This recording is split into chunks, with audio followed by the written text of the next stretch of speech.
God valley एक ऐसा island है जहाँ हुआ सबसे बड़ा टूर्नामेंट और खुल गए वन पीस के सबसे अंधेरे राज, क्योंकि वन पीस चैप्टर 1159 आ चुका है जहाँ शैकी को बनाया गया प्राइज। रॉक्स ने रिवील किया अपना असली नाम डेवी डी जेबेक और सामने आए वो रेड हेयर वुमन जो अपने ट्विंस को बचाने के लिए मौत से लड़ गई और इसी केज में बंद था छोटा ब्लैक बियर्ड। ये वो दिन था जिसने हिस्ट्री को हमेशा के लिए बदल दिया और चैप्टर के एंड में तो ऐसा सीन होने वाला है ना कि आप सबके होश उड़ जाएंगे। बट उससे पहले अगर आप चैनल पर नए हो ना तो प्लीज चैनल को सब्सक्राइब करके बेल आइकन दबा दे ताकि आपको सबसे पहले चैप्टर मिल सके। ओके, तो ये चैप्टर टोटल 17 पेजेस का है जिसका नाम है द फेटफुल आइलैंड, जिसमें पूरे वन पीस वर्ल्ड का फ्यूचर डिसाइड होने वाला है। चैप्टर शुरू होता है नैरेटर के साथ जो कहता है एक दिन शैकी किडनैप हो गई और डॉन मार्लन को मार दिया गया। इस सब का जिम्मेदार रॉक्स पैरेट के अंदर का एक ट्रेटर था ओचुकू, लेकिन हाचिनोसु में किसी को भी समझ नहीं आया कि ये सब कैसे हुआ। शैकी के किडनैपिंग की खबर पूरे वर्ल्ड में फैल गई। वर्ल्ड की इकोनॉमी भी कुछ हफ्तों तक रुक गई थी। ये न्यूज पढ़ के ओचुकू बहुत एक्साइटेड होता है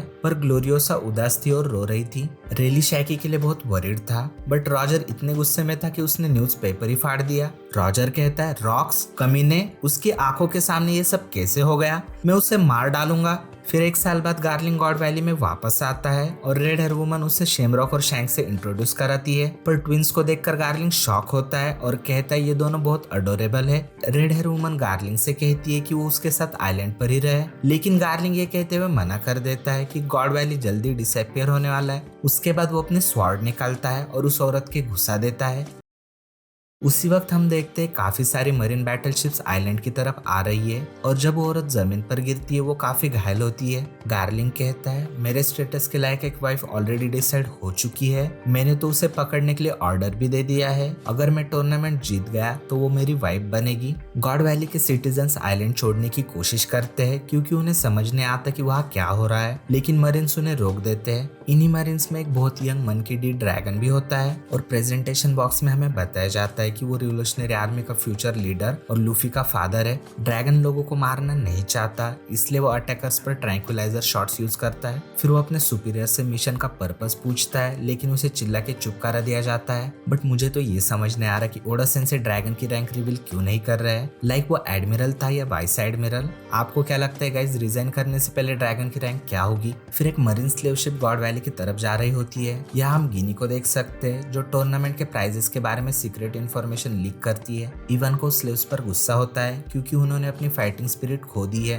कुमा शिप के दूसरे हिस्से में होता है लेकिन सब सुन लेता है और स्माइल करता है। वो सोचता है कि कुछ स्लेव्स अभी भी कितने एनर्जेटिक है। फिर एक अननोन आइलैंड पर साइपरपोल इंफॉर्मेशन डिपार्टमेंट फैसिलिटी दिखाते हैं। यह यंग मॉर्गन्स आता है जो उस वक्त के वर्ल्ड इकोनॉमी न्यूज़पेपर का प्रेसिडेंट था। उसका आउटफिट वही था जो आज है, बस उसके बर्ड हेड पर एक बेरेट था। मॉर्गन साइपरपोल से इंफॉर्मेशन पब्लिश न करने के लिए रिश्वत मांगता है लेकिन साइपरपोल एजेंट्स उसे इरेज करने की धमकी देते हैं। तो मॉर्गन्स भी उन्हें चैलेंज देते हुए कहता है अगर हिम्मत है तो कोशिश करो। वैसे भी मेरा रियल प्लान इंफॉर्मेशन को हाचिनोसु तक पहुंचाना ही था। और जब हाचिनोसु के पायरेट्स को पता चलता है कि शैकी को गॉड वैली के टूर्नामेंट में प्राइज की तरह यूज किया जा रहा है तो वो सब उसे बचाने के लिए निकल पड़ते हैं। बट बिग मॉम को दूसरे प्राइजेस में इंटरेस्ट था। उसने डिसाइड किया था कि वो अपने बच्चों के लिए बेस्ट डेविल फ्रूट्स लाएगी। वो काइडो से भी कहती है शायद तुम्हें भी कोई इंटरेस्टिंग डेविल फ्रूट मिल जाए। फिर हम देखते हैं रॉक्स, रॉजर और गार्प तीनों गॉड वैली की तरफ मूव कर रहे हैं, लेकिन हेरल्ड की शिप रॉक्स को रास्ते में ही रोक देती है जो वर्ल्ड गवर्नमेंट ने स्पेशली भेजी थी।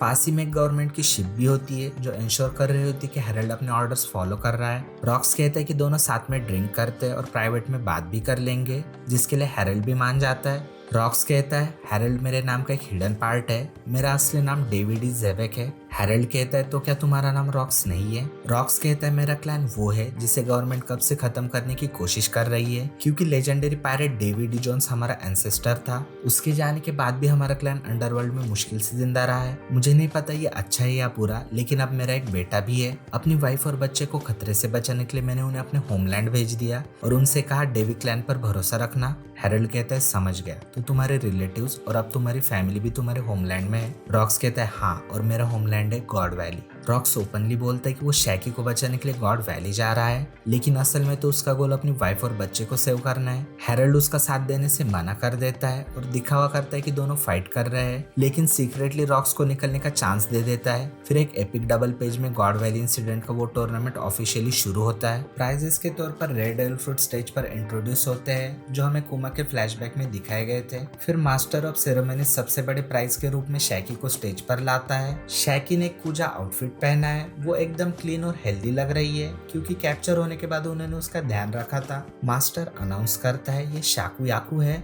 वुमन आइलैंड की फॉर्मर एम्प्रेस, और विनर डिसाइड करेगा कि वो उसकी वाइफ बनेगी या स्लेव। जो सुनकर ऑडियंस में बैठे सेलेस्टियल ड्रैगन्स बहुत एक्साइटेड हो जाते हैं। हम गार्लिंग, यंग सोमर्स और गुंको को गॉड्स नाइट में देख सकते हैं, और मैनमेयर फैमिली की बेरेट वाली राइफल गर्ल गुंको के साइड में है। सेलेस्टियल ड्रैगन्स कहते हैं अमेजिंग, क्या ब्यूटी है। सोमर्स, शेपर्ड फैमिली के लिए इसे जरूर लाना। सोमर्स कहता है बकवास बंद करो, अगर मैं जीता तो ये मेरी पर्सनल स्लेव होगी। गार्लिंग कहता है वो मेरी वाइफ बनेगी, इसलिए अपने सपनों में भी उसके पास मत आना सोमर्स। मैनमेयर गर्ल कहती है गुंको, अब तुम हमारे साथ हो तो हम क्लैन वॉर में फाइनली एक ट्रॉफी जीत सकते हैं। फिर ड्रैगन एक ब्लड ट्रेल को फॉलो करते हुए हाउस के अंदर जाता है और उसे वहां पर वो इंजोर रेड हेयर वुमन मिलती है और वो कहती है प्लीज मेरे बच्चों को इस आइलैंड से दूर ले जाओ, उसके हाथों में मत आने देना। दूसरी तरफ एक केज में हम टीच और उसकी माँ को भी देख सकते हैं, वो दोनों ही हैंडकफ है। वो कहती है इधर आओ टीच, सब ठीक हो जाएगा, तुम्हें हर हाल में सर्वाइव करना ही होगा। पर यहाँ पर इंटरेस्टिंग बात तो ये है कि शैंक्स और टीच दोनों की माँ के फेस अभी तक रिवील नहीं हुए हैं।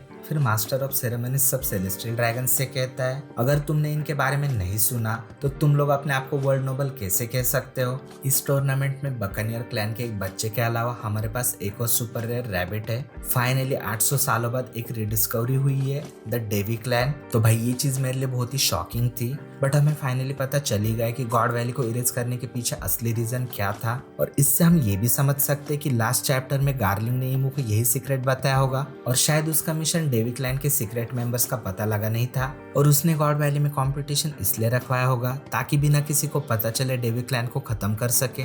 और मैंने लास्ट वीडियो में पूछा था कि रॉक्स और रॉजर की फाइट कैसे हुई होगी, क्योंकि दोनों का दुश्मन तो एक ही था। तो हमारे एक सब्सक्राइबर ने एक बहुत ही अच्छी थ्योरी बताई। उनके अकॉर्डिंग वर्ल्ड गवर्नमेंट ने टीचर उसकी माँ को होस्टेज बना के रॉक्स को मैनिपुलेट किया होगा और सब पर अटैक करने के लिए बोला होगा, इंक्लूडिंग शैकी, और इसी वजह से रॉजर और रॉक्स की फाइट हुई होगी, जो मुझे तो बिल्कुल सही लगता है। आपको क्या लगता है गाइस, कमेंट्स में जरूर बताना। और भाई मैं तो वेट कर रहा हूँ कि रेली कब जाके गार्लिंग को पहले। और पता है सबसे बेस्ट चीज क्या है कि नेक्स्ट वीक कोई ब्रेक नहीं है, और ये तो बस गॉड वैली की शुरुआत है। सोचो नेक्स्ट चैप्टर कितना ऑसम होगा, क्योंकि उसमें तो मेन फाइट शुरू होंगी जिनका हम कितने सालों से वेट कर रहे हैं। तो अगर आप उन्हें मिस नहीं करना चाहते तो प्लीज चैनल को सब्सक्राइब करके बेल आइकन दबा दे। अगर आपको ये वीडियो अच्छा लगा हो ना तो प्लीज लाइक कर देना, और अगर हो सके तो हाइप भी कर देना, जिससे वीडियो ज्यादा लोगों तक पहुंच सके।